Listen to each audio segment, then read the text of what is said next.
not a pretty game by any means. Pittsburgh Steelers win 23-20, and it was an ugly game. Many injuries. One of them being Ryan Shazier. He left the game with a back injury, possibly. I don't want to say it, but he could be paralyzed. That's what a lot of people are speculating. So I just want to take a moment of silence for this. Also, who got injured was Burfitt later in the game, but I'll get to that. Ryan Shazier left the game in the first half with a back injury. He went to the hospital. My prayers and thoughts with him. But let's get into this game. Pittsburgh Steelers win 23-20, and it was a hell of a game. Probably the best game Pittsburgh Steelers have, or the closest and most insane game. I felt like this was a playoff game. Steelers win 23-20 in a smash mouth football type of game. The Pittsburgh Steelers outscored the Cincinnati Bengals 20-3 in the second half. Get this. The Cincinnati Bengals gave up a franchise record of number of yards and penalties in the whole game. A franchise record nearing 200 penalty yards in the whole game.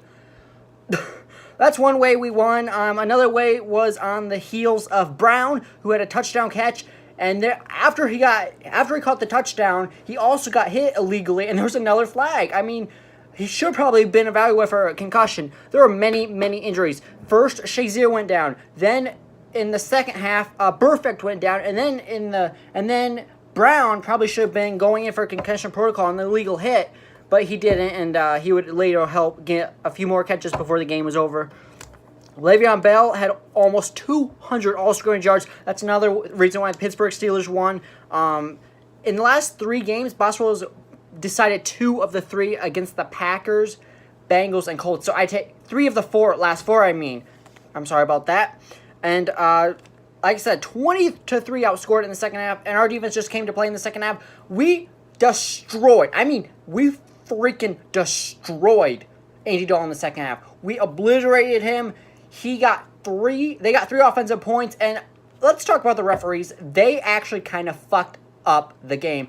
Pittsburgh Steelers should have had a kickoff return for Martavius Bryant for a touchdown, but, you know, we got those cheap-ass flags, and then again, Pittsburgh got lucky. We gave up not a Hail Mary touchdown, but a deep pass touchdown and for the Bengals, and then that got called back. So both of those for Steelers kickoff return for a touchdown, and then the Bengals touchdown were iffy calls. I think the referee crew that we had usually calls the most penalties in the game. So what do you expect? But all around, Pittsburgh Steelers win 23-20 on the heels of Ben, almost 300 passing yards, Brown, that crazy touchdown pass, and then the flag, and Bell, almost 200 scrimmage yards. And let's not forget about Boswell, 3 for 4. 3 of the last 4 games he has decided with a winning field goal kick. I'll catch y'all next week. We have a short week. We go to play Baltimore next week. Expect my video for that to be coming out very shortly, probably in 3 or 4 days. I will see y'all next week. Go Steelers!